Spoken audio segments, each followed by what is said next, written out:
खबरें तफसील से। क्रिकेटर से सियासतदान बने गौतम गंभीर की फाउंडेशन की मुश्किलें बढ़ती मालूम हो रही हैं। गौतम गंभीर फाउंडेशन को दवाओं की जखीरा अंदोजी और कोरोना मरीजों में फेबीफ्लू दवा तकसीम करने का कसूरवार पाया है। डीजीसीए ने दिल्ली हाईकोर्ट को समाअत के दौरान ये जानकारी दी है। डीजीसीए के मुताबिक फाउंडेशन ने ड्रग्स बियॉन्ड कॉस्मेटिक एक्ट की खिलाफ वर्जी की है। आप रुकने असेंबली परवीन कुमार को भी इस एक्ट के तहत कसूरवार पाया गया है। मामले की अगली समाअत 29 जुलाई को होगी।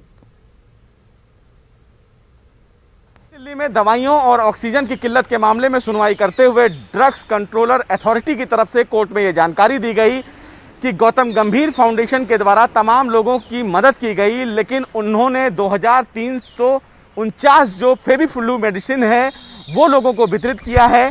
ड्रग्स कंट्रोलर अथॉरिटी की तरफ से कोर्ट में यह जानकारी दी गई कि फिलहाल इस पूरे मामले में कहीं ना कहीं गौतम गंभीर और आप एमएलए प्रवीण कुमार ने ड्रग्स कंट्रोलर एक्ट का वायलेशन किया है और इस पूरे मामले को लेकर ड्रग्स कंट्रोलर अथॉरिटी की तरफ से उन तमाम लोगों को सो कॉज नोटिस भी जारी कर दिया गया है।